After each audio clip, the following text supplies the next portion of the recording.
ये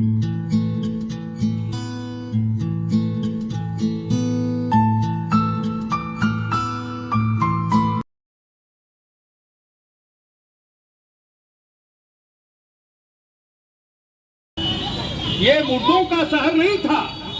और याद करिएगा कि जो घटना घटी थी और किसान आंदोलन जब चल रहा था और उस समय जो रेसर्स थे, जो बलात्कार का मसला उठा था, फोगाट से लेकर के जो महिलाएं थी, साक्षी मलिक थी, वो पुनिया थी, ये जब लोग आए थे तो हम लोगों के वो उस समय सुरजीत हाल में बहस चल रही थी, माने बैठक चल रही थी, तो उन लोगों ने समर्थन मांगा। निवेदन आपसे कर रहा हूं कि वो समर्थन मांगने आए थे। और ये निर्लज सरकार इसने जो कार्य किया उसके बाद, और उसके बावजूद भी ओलंपिक संघ के उससे नहीं हटाना, बाकी चीजों को करना, फिर उसके अलग तो ये उनके भीतर का मसला चल रहा है, ये बड़ी अजीब तरीके से चल रहा है। और इतना ही नहीं किया, उस लड़के को मजबूर कर दिया, बिना वो फोगाट जो महिला थी जो आपके तरफ से गई थे मैंने भाग लेने के लिए, उसके सारी चीजों को मैंने जब वो मैंने अंतिम समय तक उन्होंने प्रयास किया, और वो आने के बाद जिस तरह से संन्यास लेती है, इस देश के नारियों के लिए एक बड़ी चुनौती है, उस समर्थन में भी हम आपके साथ खड़े। हम लोग किसान आंदोलन में उसके साथ भी गए थे।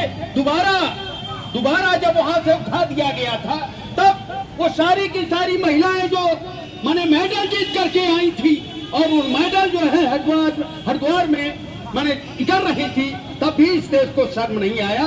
तब हमने कहा कि कहीं न कहीं जागृति में कमी आई है। और लेकिन जब आप नाटक की तरफ हम जा रहे, तब हमको लगा था ये छोटी छोटी चीजों से जब तक हम समझा नहीं लेंगे, तब तक हम बड़ी लड़ाई को जन्म नहीं दे सकते। निश्चित तौर पर नागरिक समाज खराब हुआ है, और अगर नागरिक समाज बनाने में हमारी भूमिका हो गई तो हम समझते हैं कि आपके इस आंदोलन को बड़ी मजबूती मिलेगी। ये समाज जिस तरीके का हमको बनाना था, जिस तरीके का भारत बनाना था, वो अगर नहीं बन पाया है, हम ऐसे ही जिंदगी में जीना चाहते हैं, ऐसे ही इन चीजों पर हम आना चाहते हैं, तो दुनिया के देश अगर देखेंगे तो हमको लगेगा और उन लोगों को भी लगेगा कि हम कैसा भारत बना डालें। निश्चित तौर पर जब बलराज पांडे जी इस सवाल को कर रहे थे, तब हमको लग रहा था कि उनके साथ एक बार हमने तुलसी पुस्तकालय चर्चा, मैं आपसे उसका जिक्र कर दूं, तुलसी पुस्तकालय में गुलामी का आनंद और स्वतंत्रता के खतरे उस बहस को शामिल कराया था। तब प्रोफेसर साहब का जो योगदान हमको मिला था, और करीब 40 प्रोफेसर आए और एक अच्छी बहस चली थी। निश्चित तौर पर जब एक नए कार्यक्रम को शुरुआत करेंगे और नई चीजों का जब जन्म होगा, तो अच्छी चीजें भी बनेंगी। निर्माण की प्रक्रिया हमको लगता है ज्यादा महत्वपूर्ण होती है।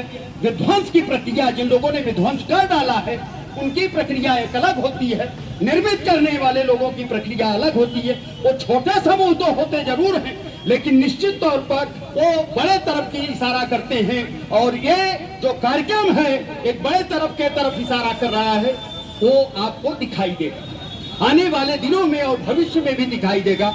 आपने जो देखा था यहाँ हमारे पीरियड में, हमको लग रहा है जो नरेंद्र तिवारी थे, जो वो अपनी बहन को जला करके मारे थे, उस समय भी ये विश्वविद्यालय की महिलाओं ने आंदोलन चलाया था उस समय।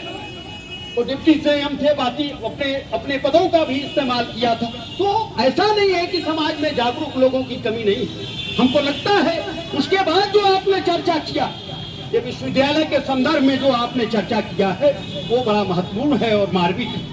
ये मार्मिक इसलिए है कि ये पहला ऐसा समाज है कि अपने बलात्कारियों का, जो बलात्कार करके आए हैं, वो महिलाओं का सम्मान कर रहा है फूलों से। ऐसे नरकी लोगों को उखाड़ करके, जब तक हमने निवेदन आपसे किया है, इस जगह पर निवेदन किया है कि आपने जो इस सवाल पर, रविदास गेट पर इस सवाल को जो खड़ा किया है, जो मानव एक समान जिसकी चर्चा है, जो उस जगह आपको नारी का जो सम्मान पर आपने बहस कराया है, निश्चित तौर पर एक नई दिशा की तरफ ले जाएगा।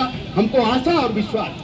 ये आशा इतना ही नहीं है, जिस जिस समाज में बलात्कारी और ये जानते हुए कि बलात्कार किया है, इसके बावजूद भी तुमने सम्मान, उसको फूलों से सम्मान किया है, निश्चित तौर पर ये जो दूसरी घटनाएं घटी हैं उसके कारण के पीछे आ रहे हैं। और लगता है कि सचेत भारत नहीं बन पा रहा है।